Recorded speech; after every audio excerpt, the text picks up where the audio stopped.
Buonasera amici telespettatori, bentrovati a una nuova puntata di Ospiti di Antonella.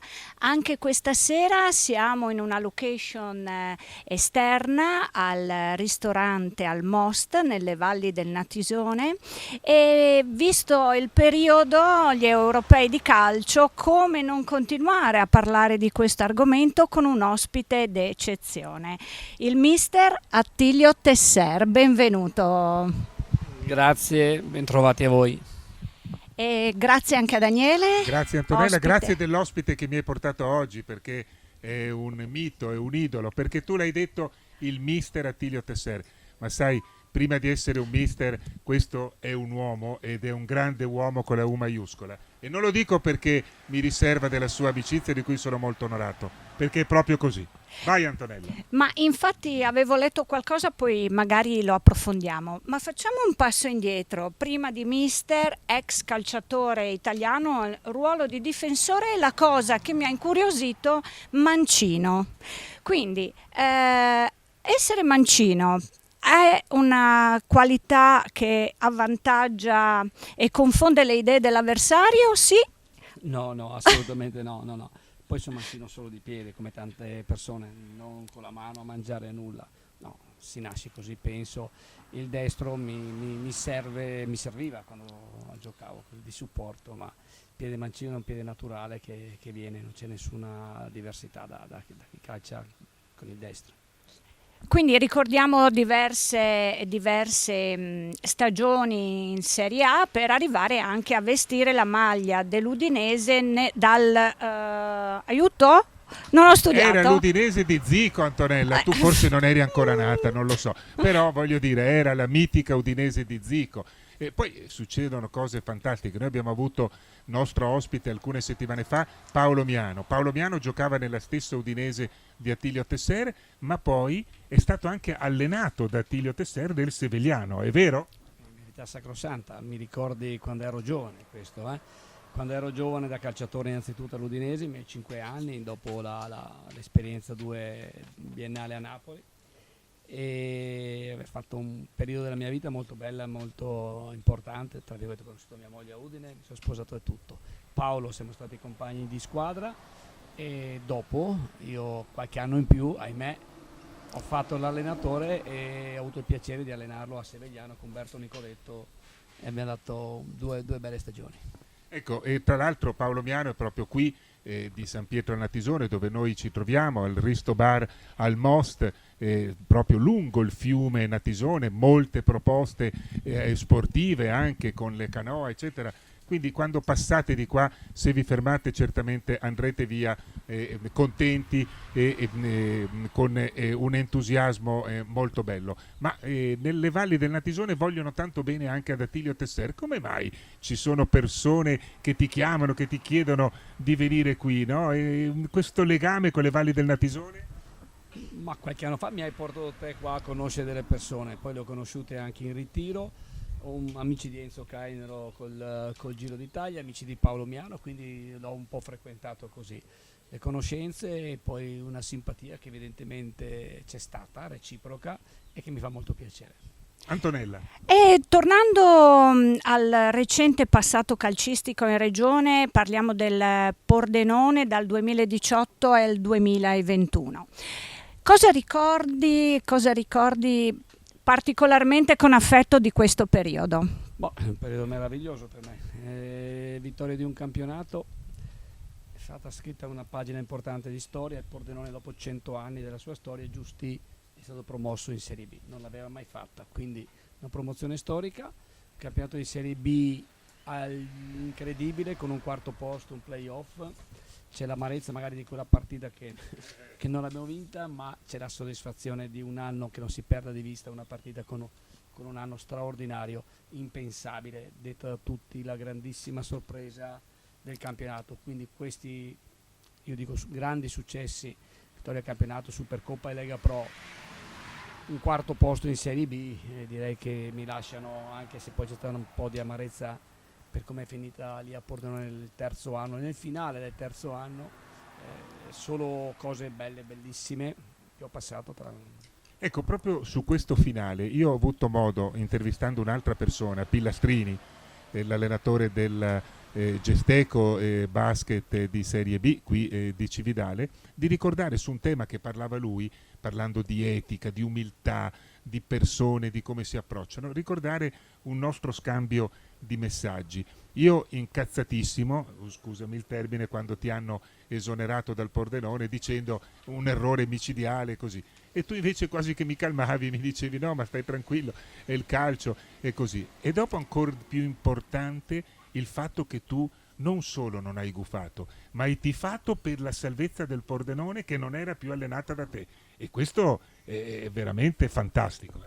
Ci mancherebbe altro, dei ragazzi con cui ho condiviso 7 mesi bellissimi, fantastici, dei ragazzi che ho avuto con tutti o quasi tutti, perché la normalità delle cose, rapporti ottimi, e ha raggiunto soddisfazione anche in quell'anno lì, fino a gennaio, fino a febbraio, a dire la verità, perché abbiamo mancato 20 giorni di Covid, 20 giorni con grandissimi, enormi problemi, con la società stessa che partiva anche da una base di amicizia, di rapporti. Quindi lo trovavo un po' naturale, magari l'amarezza in modo, in qualche termine, però nulla più, e quindi gli auguro anche il futuro che facciano bene. Ecco, e a proposito di futuro, la notizia recente ed ufficiale del nuovo ingaggio con il Modena Calcio In Lega Pro. in Lega Pro. Che cosa hai pensato quando è arrivata la notizia, quando è stata confermata? Ma l'ho scelta io, è stata la mia scelta. Quest'anno ho avuto 3-4 opportunità, una anche di categoria superiore di Serie B, ma ho scelto il Modena. Speriamo che vada tutto bene. L'ho scelta in base alle persone che ho conosciuto, ho avuto modo di conoscere la nuova proprietà, è arrivata la famiglia Rivetti a Modena da pochi mesi, e quindi ho conosciuto queste persone e mi hanno fatto un'ottima impressione. Non ho mai fatto un problema di categoria, lo dimostra quando sono sceso al Novara in Lega Pro oppure al Pordenone stesso in Lega Pro, senza pensarci. Io vado a lavorare con entusiasmo, voglia, mi piace stare sul campo, finché ancora mi riesco a divertirmi ci vado, non faccio problemi di categoria. Il loro entusiasmo era il mio entusiasmo. Vado su una piazza importante e prestigiosa, perché Modena è una piazza importantissima in Lega Pro, però ho fatto la Serie B, anche la Serie A, portata da una persona in Serie A, poi da un amico mio, Gianni De Biasi, mio corregionale, perché io sono nato a Montebelluna e lui a Vittorio Veneto, nelle vicinanze, che è molto amato a Modena. Una piazza che fin 4-5 anni fa. Tu però adesso sei friulano, abiti a Pasian di Prato e sei friulano doc, ricorda. Sì, questo sicuramente sì, non si dimentica mai dove si è nati, no? Immigrati nostri, friulani, ho detto nostri, vedi, in giro per il mondo ci tengono poi alla terra. Quindi no, è chiaro, io sono 40 anni che vivo, sono quasi 38, sono sposato qui, quindi vivo a Udine e sto benissimo, e chiaramente mi sento anche friulano sicuramente. È una scelta appunto reciproca, perché anche in una nota della società Modena Calcio che cita le sue caratteristiche, parlando di Attilio Tesser, le sue caratteristiche umane rispecchiano le basi e le idee dell'attuale proprietà giallo-blu. Quindi vi siete proprio amore a prima vista quasi. Devo essere sincero, sì, mi ha convinto la conoscenza di queste persone, l'entusiasmo con cui arrivano, ma proprio la pulizia che ho visto nelle facce. Dico nelle facce e negli occhi soprattutto, perché con le mascherine ci guardavamo negli occhi e gli occhi dicono tanto. Poi speriamo che tutte le cose vadano per il posto giusto, perché noi nel calcio dipendiamo sempre da numeri, da risultati. Ricordiamo una delle esperienze, forse la più importante della carriera da allenatore di Attilio Tesser, il Novara. L'hai già ricordato prima, te dalla Lega Pro, l'ex Serie C, alla Serie A in 2 anni, una promozione, una dietro l'altra, e poi l'arrivo in Serie A, e quindi allenare nella massima serie una squadra con il Novara. In quell'anno peraltro un esonero e un richiamo, quasi ad ammettere che non c'era stato un errore in quell'esonero. Questo è un dato molto importante. Cosa ricordi della Serie A, della tua esperienza col Novara in Serie A? È un'esperienza meravigliosa. Io la Serie A l'avevo già fatta con l'Ascoli, una sola partita con il Cagliari, però chiaramente toccarla con la squadra che la prendi in Lega Pro e arrivi là è una cosa che va bene, bisogna solo provarle, quelle emozioni sono facili da descrivere, dire una gioia immensa, potrei racchiudere tutto. e la Serie A ha dimostrato tutto il suo valore, tutta la sua bellezza. Dico solo questo, il Novara giocava l'ultima partita del campionato di Serie B, di Serie A, scusami, a San Siro, ed era la partita che 7 giocatori del Milan, Seedorf, Inzaghi, Zambrotta, Gattuso mi sembra, smettevano di giocare. Ecco, questo per dire con chi eravamo arrivati a giocare, partendo appunto dalla Lega Pro, e eravamo riusciti a portare là e anche a far benino, perché poi sì, siamo retrocessi. Il Novara mancava in Serie A da 55 anni, quindi quel fattore di riconfermarsi al primo anno è molto molto importante. Noi ci siamo riusciti per poco, perché abbiamo fatto 34 punti, abbiamo battuto anche l'Udinese, rientro dalla mia... Sì, questo non ero molto contento, era l'unica volta che non tifavo per te. Richiamato.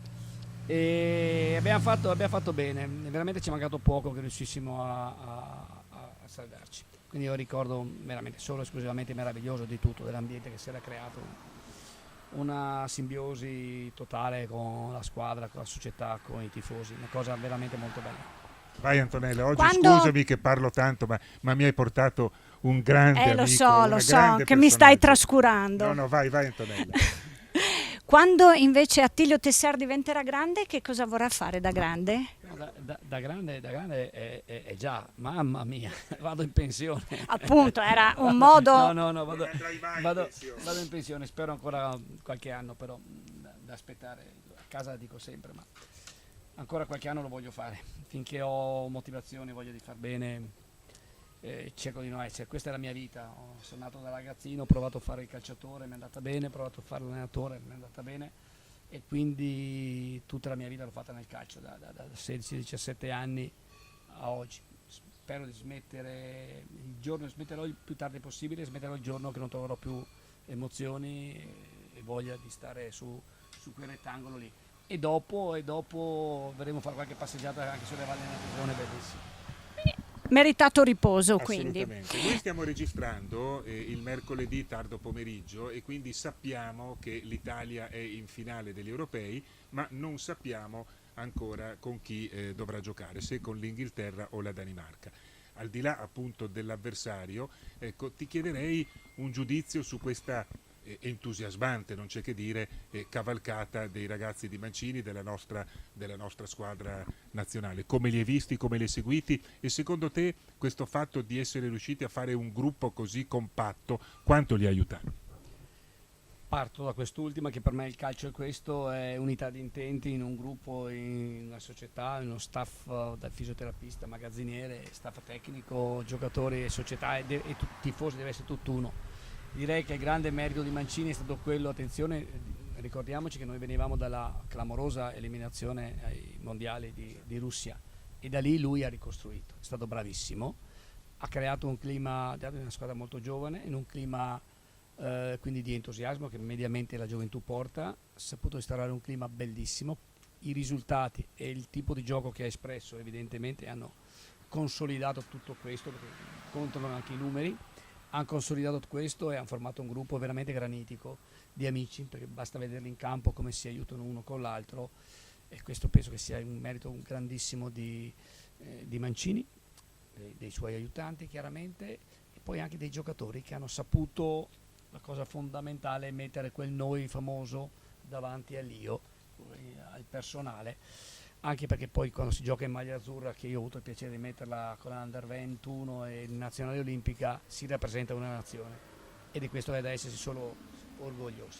Stanno facendo un europeo bellissimo, hanno sofferto un paio di partite, le ultime due, con tutte e due, con l'Austria per un verso fisico prevalentemente, tecnico ieri con la Spagna, però sono arrivati meritatamente alla finale, e adesso incrociamo le dita e tifiamo Italia.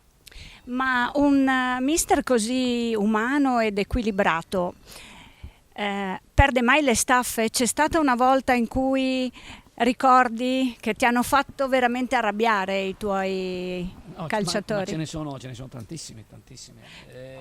Raccontaci un aneddoto. Aneddoti posso dire, quando ero tra virgolette più giovane, realisticamente ero più impulsivo di quello che riesco a essere oggi, a gestire le situazioni in maniera diversa. Ho preso anche 6 bottiglie di Gatorade buttate su per il muro, allenavo all'epoca della primavera, ero veramente alle prime armi. Oggi sì, più dialogo franco, negli occhi, anche duro, ma costruttivo. Non gesti. Poi è chiaro che qualche volta bisogna alzare la voce, perché altrimenti sempre dialogo e basta non va bene, come accade con i figli qualche volta. Non dico lo sculaccione, ma alzare la voce e mettere i paletti serve. Qual è stato l'avversario più temuto a livello di allenatore, concorrente nella... No, gli allenatori non sono mai concorrenti. Non sono mai concorrenti? No, assolutamente no. Concorrente è una squadra con cui vai a giocare e nelle varie categorie hai trovato tipologie di squadre diverse. Posso dirlo da calciatore, invece sì. I ricordi quando giocavo, quindi molto lunghi e tanti bravissimi campioni che ho avuto, ma quando giocavo contro Salvatore Bagni era uno che mi dava particolarmente fastidio a giocarci contro. Rimaniamo allora su questo Salvatore Bagni, questi ricordi eccetera del passato di giocatore di calcio di Attilio Tessera. Abbiamo detto l'Udinese di Zico, però mi pare di capire che più che con Zico tu eri molto amico con l'altro brasiliano, con Edinho. Era forse perché condividevate la difesa assieme ad Edinho, Zico era l'attacco che doveva fare gol, oppure così è stata una casualità? No, ma io ero amico di tutti, non ho mai avuto problemi con nessuno. Diciamo che Zico per la sua immagine era un po' più riservato, un po' più casalingo, un po' più tipologia di vita. Eddie è più vivo, qualche cena in più l'abbiamo fatta assieme con le famiglie, abbiamo condiviso momenti belli, ma ce ne sono stati di altri calciatori stranieri, cito Surya, un calciatore meraviglioso, straordinario, personaggio di calcio fantastico, un bel compagno di viaggio, ma non citarne altri. Farei un torto a qualcuno, all'epoca ci chiamavano i gemelli, viaggiavo con Galparoli, ma non ricordare il Cattaneo, e poi soprattutto direi a livello anche proprio di nome, di importanza, quello che è stato Franco Causio, insomma un personaggio vero, il Barone, e anche con lui veramente rapporti ottimi, non ho mai avuto grossi problemi con quasi nessun compagno. Vogliamo ricordare invece uno che purtroppo 59 anni non è più con noi da poco tempo, poche settimane, sì, è gioco forza che venga anche la lacrima, però vogliamo ricordarlo perché dobbiamo ricordare per mantenere non solo vivo il ricordo, ma mantenere vivo quello che ha fatto. Lui come te è stato un allenatore prima che giocatore, e lui come te ci teneva tanto al rapporto umano. Loris Dominissini. Sì, veramente, fai venire i brividi veramente a pensare che ci abbia lasciato, sinceramente, perché ti sembra impossibile, no? Calciatori, forza e tutto, invece al di là della vita quotidiana che può succedere, come è successo anche a lui, questa lunghissima sofferenza che ha avuto, ci ha colto veramente, cioè, fa male queste cose qui. Loris era un giocatore tenace, un friulano, veramente lottava per la sua terra, proprio lo sentivi quando andava in campo, lo diceva nella quotidianità, come era Di Agostini, come era il figlio di Agostini Michele che ho avuto come calciatore, quelli che sentono dentro veramente ancora oggi la parola friulanità. Ecco, Loris esprimeva questo. Ciao Loris. Parliamo di donne. Tua moglie ti segue, è una tifosa. Una bellissima signora. Assolutamente, questo Lei è bionda, non è mora. non avevo dubbi sicuramente, ma ama il calcio oppure ha dovuto anche lei incominciare a masticare, anche lei perché io non lo mastico molto bene. È obbligata da me. Ha cominciato a piccoli passi fino ad appassionarsi oppure l'hai trovata già appassionata? Un po' appassionata, ma non molto lo era. Ok. I suoi genitori seguivano sia il basket all'epoca sia il calcio. Avevano l'abbonamento basket e calcio, ma parliamo di 40 anni fa, quando anche in città era consuetudine, no? Riempire il Carnera e riempire lo stadio Friuli, quindi andava qualche volta a vedere tutti e due gli sport. Poi io l'ho conosciuta e la moglie, non dico tifosa, sì, segue, viene a vedere le partite interne qua, non sempre, ma spesso viene a vederle, perché poi la vita di una famiglia è difficile separarla dal lavoro, perché che l'umore, la quotidianità, la viviamo su questo, che è un bellissimo lavoro. Sono fortunato ad aver fatto il calciatore, aver dato l'opportunità di fare l'allenatore, ecco, però viviamo sempre nella quotidianità su queste emozioni, su queste cose qui. Ha fatto il callo che lei si è abituata e il nostro mondo le piace fondamentalmente. Il fuorigioco spiegato alle donne. Io devo ancora capirlo. Allora, siccome mia moglie è una grande lettrice di libri, dico leggi e arrangia. Hai Non sto lì capito. a perdere tempo con mia moglie, non con tutte le donne. Se sono le donne che sono interessate al calcio, allora ne parliamo. Non è difficile. Oppure è diventato complicato anche per gli addetti ai lavori con le nuove regole, però dai. Ha imparato anche lei a capire, ad avvicinarsi a qualcosina. Opla. E quindi cominciamo a cercare un po' di libri, ve li segnalerò appena trovo il libro giusto. Va bene. Parliamo invece di Attilio Tesser, che ha allenato la primavera, che ha allenato anche i giovani, i ragazzi, e diamo il consiglio per i ragazzi. Allora, io ho seguito determinate statistiche e ho capito che 1 ogni 10.000 riesce a diventare di Natale o chiesa, diamo il nome che vogliamo. 1 ogni 10.000. Pensavo un numero un po' più alto. Rivolgiamoci Serie A, Serie B, Lega Pro, insomma insieme, professionistici. Rivolgiamoci non a quell'1 ogni 10.000, ma agli altri 9.999. Cosa possiamo dire loro? Al di là delle varie fasi, dei vari step, innanzitutto ai giovani che devono trovare solo e esclusivamente il piacere di giocare. Se sono bravi e riescono a passare quella selezione naturale che avviene nei campetti e nelle gioventù, di essere molto semplici e continuare nella semplicità, che non sbagliano mai. Agli altri che fanno più fatica ad arrivare lì o magari giocano nei campi dilettantistici, che si devono solo divertire, perché come dicevi te, hai detto ogni 10.000, a me risulta un po' più alta l'incidenza, ma molto più alta. C'è anche quel pizzico di sorte che conta, ma dopo non tutti siamo portati per fare quello. L'importante è divertirsi, ci si può divertire anche giocando nel mondo dilettantistico. Il mondo professionistico è bello, è bellissimo, ho detto che ho avuto una fortuna di poterlo fare. Chi arriva lì deve sentirsi gratificato, ecco perché dicevo prima di essere umili e per me di essere consapevoli che siamo dei privilegiati, ma chi non ci arriva non ha perso nulla di eccezionale, pur che quello poteva essere, perché troverà altre strade in cui ritagliarsi e altre soddisfazioni. Io penso che Attilio ci deva lasciare. Sì, deve andare a Modena. Ecco, quindi abbastanza... purtroppo dobbiamo chiudere in un'unica parola, una parola per descrivere Attilio Tesser. No, la lascio a voi. Io non mi descrivo, io penso solamente di essere quello che la mia famiglia, mio padre e mia madre mi hanno insegnato. Una persona per bene, corretta, mi ha detto nella vita impegnati, quando arrivi in qualsiasi parte hai fatto bene. Quindi, allora la posso dire io, sì, da amico, certo. La parola, Antonella, me lo concedi? Attilio è una persona etica, è una persona che ha messo l'etica al primo posto e questo lo porta a vincere prima ancora di scendere in campo. Grazie Attilio per essere così. No.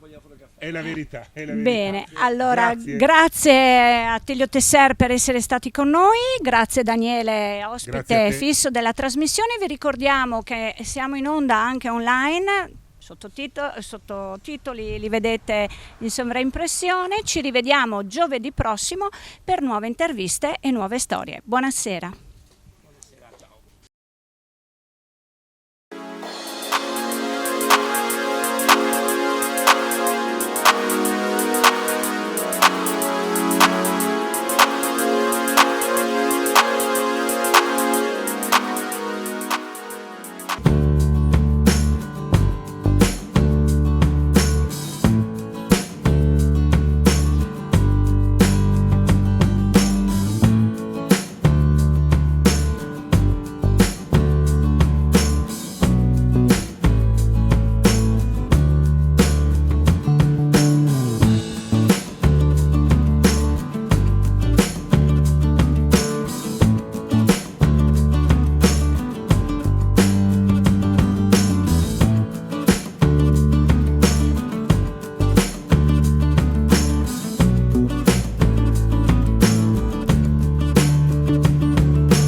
Ciao.